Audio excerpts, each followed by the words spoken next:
Hello everyone, स्वागत है आप सभी का।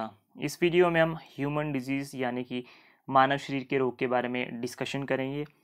एमसीक्यू वाला पार्ट हम पहले भी कर चुके हैं, रील्स पे भी मैंने एक दो एमसीक्यूज डाले हैं। और आज का जो टॉपिक होगा, हम सिर्फ जो वायरस या विषाणु से होने वाले डिजीज़ हैं उनके बारे में पढ़ेंगे। डिस्कशन आपका बाईलिंगुअल होगा, हिंदी में भी और इंग्लिश में भी।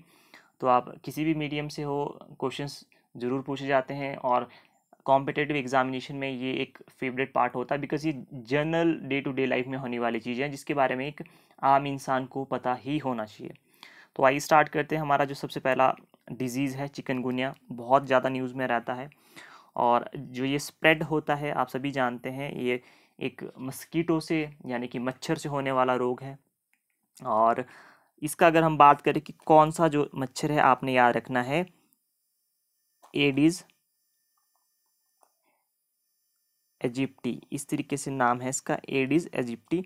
ये जो वायरस है ये इसके संक्रमण के लिए जिम्मेवार है, तो आप ये याद रख सकते हैं। और इसमें ये होता है कि जैसे आपको बहुत ज़्यादा जॉइंट पेन होगी या आपको बुखार आएगा या जाएगा, इस तरीके के इसमें सिम्टम्स देखने को मिलते हैं। डॉक्टर्स यही एडवाइस करते हैं कि आप कंप्लीटली बेड रेस्ट लें, कंप्लीट मेडिकेशन लें जो डॉक्टर्स एडवाइस करते हैं, और आप अपना जो फ्लूइड इनटेक यानी कि जो शरीर में जो तरल पदार्थ हैं उनकी जो एक फ़्लो है वो ज़्यादा रखें, ज़्यादा से ज़्यादा उन्हें लें।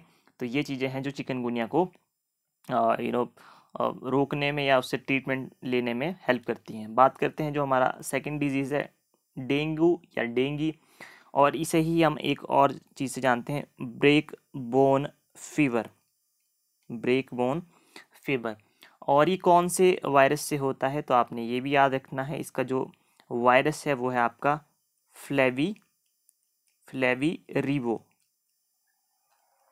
रिबो जो इसका वायरस है उससे आपका ये ट्रांसमिट होता है। और यही इसका पॉजिटिव ऑर्गेनिज्म यही है जो उसको मेन जो अगर इसका फैलाने वाला है। और सिम्टम्स आप सभी जानते हैं कि इसमें बहुत ही आपको हाई फीवर होगा, या आपकी जो जॉइंट पेन्स होगी मसल्स में, या आपको बहुत सीवियर पेन होगी, या इसमें बहुत ज़्यादा पेन होगी, वीकनेस होगी। बाकी डॉक्टर्स की एडवाइस होती है कि आप अपनी हाइजीन मेंटेन करें और प्रॉपर मेडिकेशन लें डॉक्टर्स की एडवाइस पे। और जनरली ये एडवाइस दी जाती है कि आपको जो पानी है वो खड़ने नहीं देना है, कहीं भी जैसे छतों पर या कहीं पर गड्ढे बने हैं वहाँ पर जो है वो पानी खड़ा है तो वहाँ पर ये मच्छर पनपते हैं। तो इन चीज़ों को prevention is better than cure. तो रादर देन कि इंसान इन्फेक्ट हो डिजीज़ से, वो उसे प्रिवेंट करे तो ज़्यादा बेटर होता है अपनी हेल्थ के लिए। बात करते हैं हम अगर सारस की, तो ये आपका इसका जो ऑर्गेनिज्म है जो इसे कॉज करता है वो है आपका सारस कोरोना वायरस। तो जनरली सिम्टम आपको यही मिलेगी कि आपको सांस लेने में दिक्कत होगी, आपको कफ की प्रॉब्लम होगी, थके थके से रहेंगे, गले में दर्द होगी, ब्रीदिंग प्रॉब्लम्स होगी। तो डॉक्टर्स इसमें आपको स्टेरॉइड्स देते हैं, और जनरली आपकी जैसी स्वेलिंग होगी लंग्स में तो उससे बचने के लिए स्टेरॉइड्स देंगे, एंटीबायोटिक्स देंगे।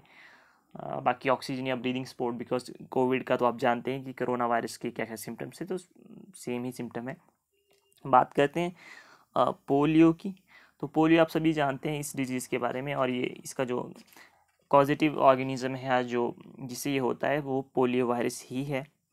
और अगर हम बात करते हैं कि जनरली क्या क्वेश्चन यहाँ से पूछा जाता है, तो अ, सबसे पहले ये क्वेश्चन पूछा जाता है कि ओरल वैक्सीन, जो पोलियो की ओरल वैक्सीन वो किसने बनाई थी, तो आपने याद रखना है अल्बर्ट सेबिन ने 1957 में। और इसके रिलेटेड जो एक क्वेश्चन है मैंने ग्रुप में भी डाला था, तो वहाँ पर मैंने आपको एक प्रॉपर एक्सप्लेनेशन दी थी कि क्यों यहाँ पे कई बार ऑप्शन में, मान लीजिए अगर मैं एग्जामिनर होता तो मैं क्वेश्चन फ्रेम किस तरीके से करता आपको कंफ्यूज करने के लिए।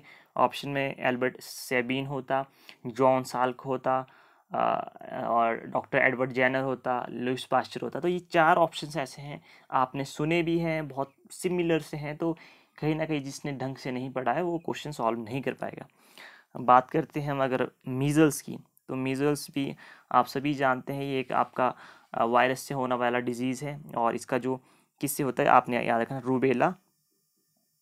रूबेला जो वायरस होता है इससे आपको मीज़ल्स की ये प्रॉब्लम होती है। और जनरली आपका ये एयरबॉर्न यानी कि जो हवा में संक्रमित होने वाला ये डिजीज़ है, स्पेशली ये बच्चों में होता है। और इस तरीके से आप इन चीज़ों को याद रख सकते हैं। बाकी प्रिवेंशन यही होता है कि आप फिल्टर्ड वाटर लें, ड्रिंकिंग जो वाटर है वो आपका अगर बॉयल हो तो वो ज़्यादा बेटर रहेगा। तो इस तरीके से ये चीज़ें जो आप कर सकते हैं। बात करते हैं हम नेक्स्ट डिजीज़ जो हमारे पास है, वो है आपका स्मॉल पॉक्स। तो अगर हम बात करते हैं स्मॉल पॉक्स की, तो ये जो डिजीज़ होता है वो इसका जो पॉजिटिव ऑर्गेनिज्म या किसकी वजह से ये होता है, तो आपने याद रखना है वेरियोला वायरस। वेरियोला वायरस जो आपका स्मॉल पॉक्स है ये भी एयरबॉर्न जो ड्रॉप्स होती हैं, ठीक है, वो किसी इन्फेक्टेड इंसान से दूसरे तक पहुंचती है। इसमें आपको हाई फीवर होगा, हेडेक होगी, दर्द होगी, स्किन में रैशेस वगैरह हो जाते हैं। तो यही इसकी जो प्रॉपर है कि वैक्सीनेशन हो, और जो जिस इंसान को ये हुआ है इन्फेक्टेड पर्सन को आइसोलेट किया जाए, किसी दूसरे व्यक्ति के उसके आसपास हो ना आ जाए, यही इसका प्रिवेंशन है। बाकी तो वैक्सीनेशन होती है। रेबीज़ आप जानते हैं, रेबीज़ किसके कारण होता है, आपने याद रखना है। रेबीज़ आपका वायरस से होता है, रेबीज़ वायरस से। और जैसे आपकी जो एनिमल बाइट होता है, जैसे आपके कुत्ते से या आपकी जो फॉक्स वगैरह हो गई है, उनके वजह से आपको रेबीज़ वायरस हो सकता है। और देखिए जनरली आपको ये कौन सा सिस्टम को ये जो आपको अफेक्ट करेगा, जो आपका सेंट्रल नर्वस सिस्टम होगा उसको ये अफेक्ट करेगा। इंसान को पैरालिसिस भी हो सकते हैं। और अब आपसे क्वेश्चन ये पूछा जाता है कि जो एंटी रेबीज़ वैक्सीन है वो किसने इन्वेंट करी थी, तो वो करी थी आपकी लुइस पास्चर। अब तो देखिए इसका बहुत अच्छा इलाज है, तो अब तो इतनी दिक्कत नहीं होती है। और इस तरीके से आप इस बारे में याद रख सकते हैं रेबीज़ के बारे में। मेनिंजाइटिस, तो ये आपका कौन से उससे होता है, वायरस से होता है, तो आपने याद रखना है एंटेरो वायरस। एंटेरो वायरस से ये होता है। जैसे आपकी जो सेरेब्रोस्पाइनल या इससे कौन सा, मेनिंजाइटिस से जनरली आपका जो ब्रेन से रिलेटेड ये प्रॉब्लम है मेनिंजाइटिस, तो आप ये याद रख सकते हैं।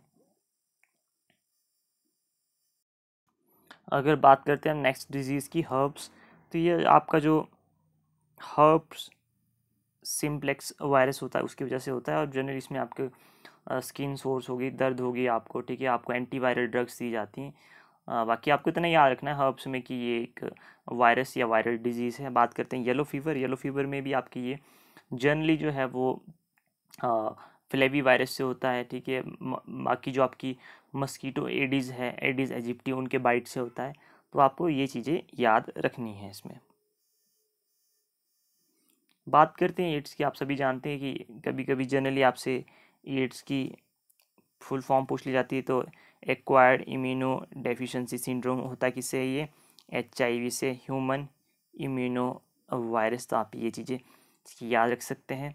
और जनरली कभी कभी ये ऐसे तो क्वेश्चन नहीं पूछा जाता है, तो बट जो क्वेश्चन मेनली पूछे जाते हैं कि आपके किस तरीके से हो सकता है, तो जैसे आपके सेक्सुअल कॉन्टैक्ट होते हैं, या आपका जो ब्लड ट्रांसफ्यूजन है, जैसे किसी का उस पर जैसे हम स्पेशली अगर कोई आप इन्फेक्टेड कोई पर्सन है HIV से या एड्स से, और आप उसके ब्लड को आप जैसे आप रेज़र के थ्रू से यूज़ कर लेते हैं, तो आपको ब्लड ट्रांसफ्यूजन के थ्रू ये दिक्कत हो सकती है। नीडल्स होती हैं, जैसे ड्रग एडिक्ट होते हैं वो नीडल्स यूज़ करते हैं, तो उनसे हो सकता है। मदर टू चाइल्ड भी हो सकता है।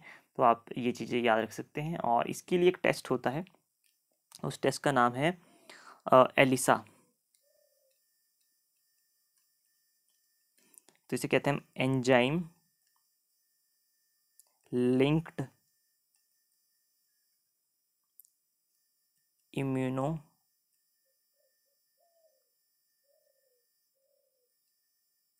सॉर्बेंट ऐसे, ठीक है। ये चीज़ें इसकी जो है वो फुल फॉर्म है। बाकी EI टेस्ट भी होता है जिसे एंजाइम इम्यूनो ऐसे भी कहते हैं। बाकी और भी टेस्ट होते हैं। तो आप जो जनरली आपसे एलिसा टेस्ट ही पूछा जाता है कि किसके लिए होता है, तो ये आप एड्स के लिए आप बता सकते हैं। और जनरली हमारा ये एक तरीके से सीरीज़ ऑफ जो हमारे में डिजीज़ होता है ट्रिगर करता है, बिकॉज ये हमारे नर्वस सिस्टम को बहुत तरीके से डैमेज कर देता है। और इसका जो अभी तक फुल इलाज नहीं मिल पाया है, इसका रीज़न ये है क्योंकि ये अपना एक तरीके से जगह बदलता रहता है। मान लीजिए अभी इसने यहाँ पे ये वाला एरिया इन्फेक्ट कर दिया, फिर यहाँ से यहाँ चला जाएगा, तो मतलब ये एक तरीके से खुद को मतलब एक तरीके से खुद ही प्रोटेक्ट होता रहता है, अपनी शेप बदलता रहता है, तो इस तरीके से इसे रोक पाना मुश्किल होता है। इसके लिए तो आपको जनरली इंसानों जिन जो इन्फेक्टेड होते हैं कहते हैं कि वो स्मोकिंग ना करें, प्योर ऑक्सीजन ले, हेल्थ अपनी अच्छे से रखें, एक्सरसाइज करें, तो ये चीज़ें हैं जिससे लाइफ बढ़ सकती है, बट अल्टीमेटली इससे मौत तो होती ही है। बात करते हैं हम, नेक्स्ट है आपके हेपेटाइटिस। हेपेटाइटिस जो आपका डिजीज़ है, ये आपका एक वायरल डिजीज़ है, hepatitis A, hepatitis B, hepatitis C. तो इसमें ऐसा होता है कि जनरली आपके लीवर को डैमेज करता है। तो कई बार क्वेश्चन ये पूछ लिया जाता है कि हेपेटाइटिस कौन से शरीर के कौन से अंग को प्रभावित करता है, तो आप बता सकते हैं आपका जो लीवर को ये डैमेज करता है, और इसमें ABC के बारे में हम बात करेंगे।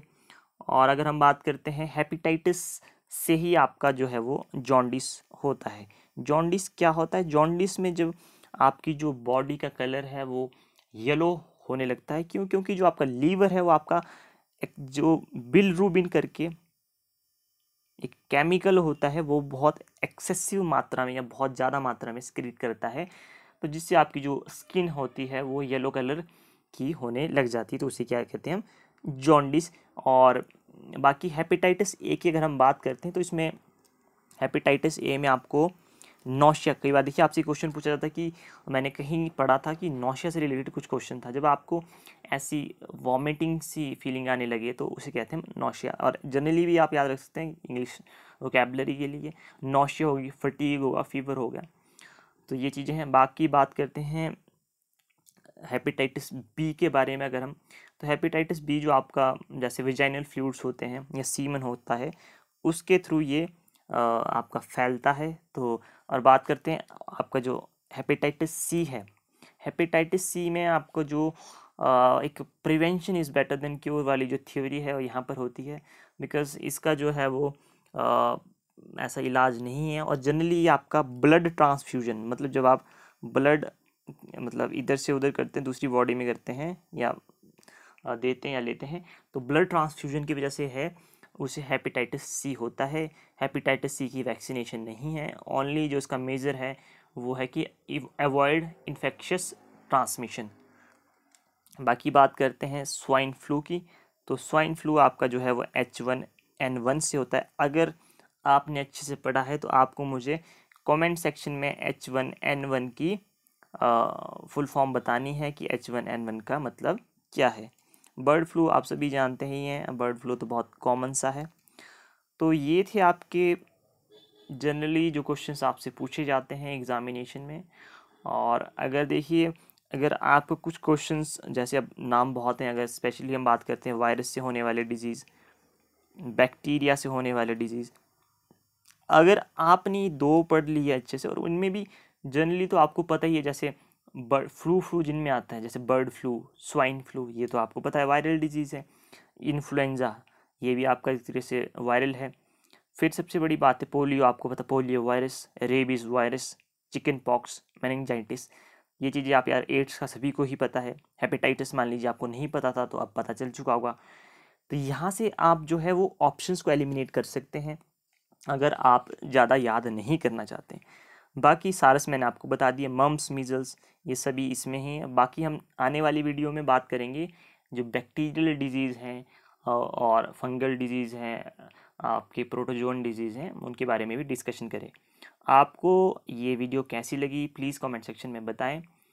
और अभी एग्ज़ाम नहीं हो रहे हैं फिर भी आपको अपनी स्टडी कंटिन्यूस करनी होगी, ताकि जब भी एग्ज़ाम हो तो आप हमेशा ही प्रिपेयर रहें, बिकॉज़ बाद में फिर हम इस प्रेशर में होते हैं कि अब एग्ज़ाम होने वाले हैं, हमने कुछ तैयारी नहीं की है। चलो मिलते हैं आपसे नेक्स्ट वीडियो में, till then have good time, take care.